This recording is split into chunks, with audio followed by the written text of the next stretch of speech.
American-Canadian. Beijing's place at Cartouche is sort of a signature.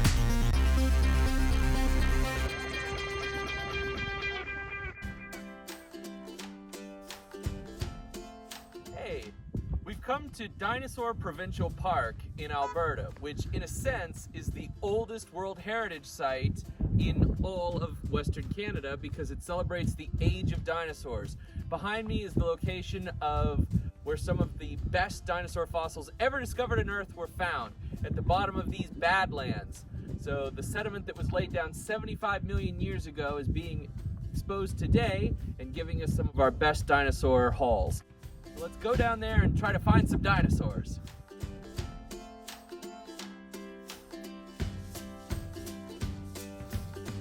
Okay, my friend Devon and I have started our hike in the Alberta Badlands. So far, no fossil sightings. Now, if we had visited here a little earlier, 75 million years earlier, it would look a lot different than it does today. It'd be wetter, and it'd be greener, and it'd be covered in dinosaurs. One thing it wouldn't be, though, is grassy. There was no grass yet at that time. That was in the Cretaceous period.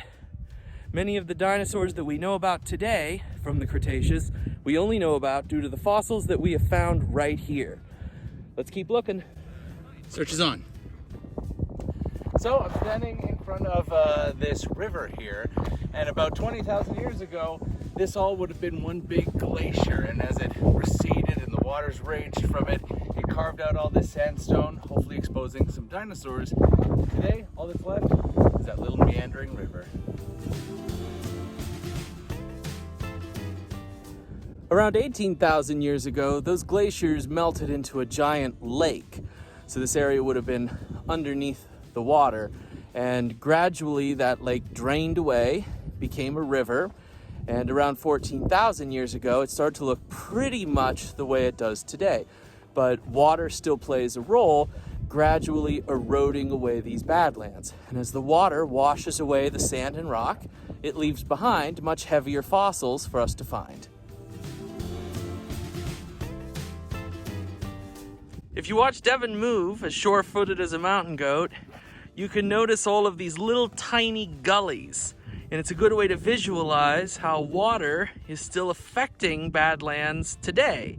So in the rare time when it rains out here, water rushes down the sandstone and runs deeper down the canyon, exposing ever more rock for paleontologists to explore.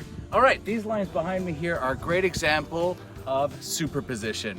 It implies that the levels at the top are much closer in time to us today than the ones at the bottom. And these red lines you see in the sedimentary rock, they're signifying that there are some global events such as volcanoes and oxidation events that would oxidize the iron in that soil there. And you'll be able to see the lower down you go, the farther back you go.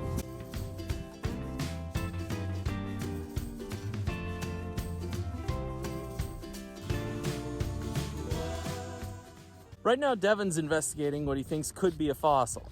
Now, what should we do if we actually find a fossil? Well, first, we shouldn't remove it from where it's located. We should take a picture of it, mark the location on a map, and then go back to the visitor center and tell them exactly where we found it. It's much easier for paleontologists to identify the type of dinosaur if they have the exact location of the fossil. So fossils located in situ, which is Latin meaning on site, are much more valuable to scientists than a fossil that someone has dug out of the ground and taken home with them.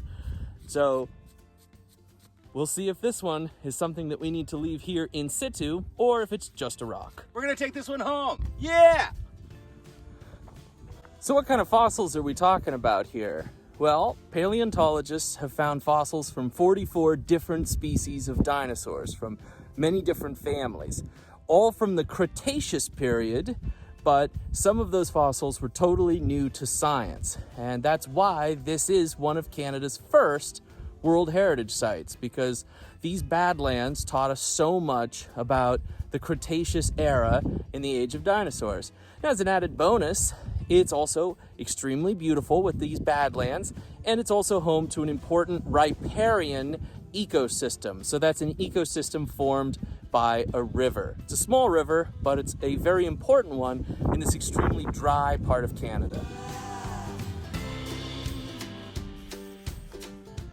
All right, so this is a pretty cool spot. If you look in here, you're gonna see a whole bunch of bones gathered together, and that's where a bunch of dinosaurs got swept away together and drowned and flooded down the river. And what makes it really exciting is that this is one of the first examples that taught us that dinosaurs actually do move in herds. Pretty neat, huh? So where the heck are all the fossils? Well, they're not here, they're somewhere else. Let's go there now! All the bones from Dinosaur Provincial Park are here in Drumheller at the Royal Tyrell Museum. Let's go inside and have a look at them.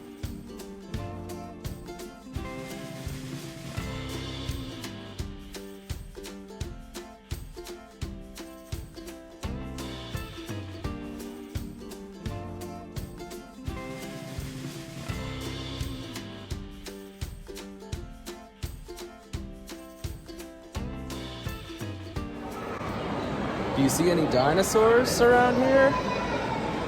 Oh no, dinosaur attack!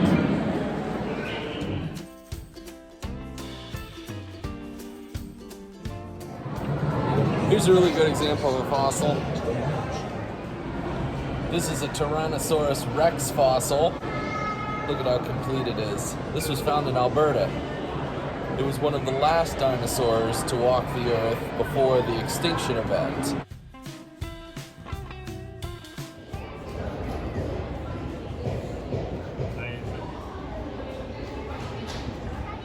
A tyrannosaur and an ankylosaur, both from Dinosaur Provincial Park.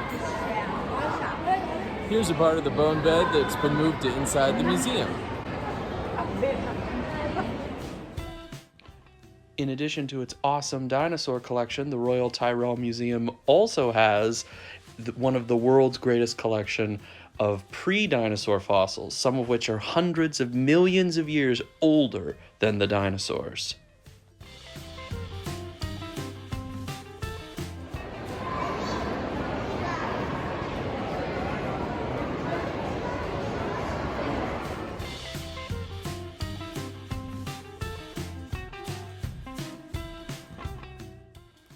The Royal Tyrell Museum is located in the town of Drumheller, Alberta, and let me tell you, that town really loves dinosaurs.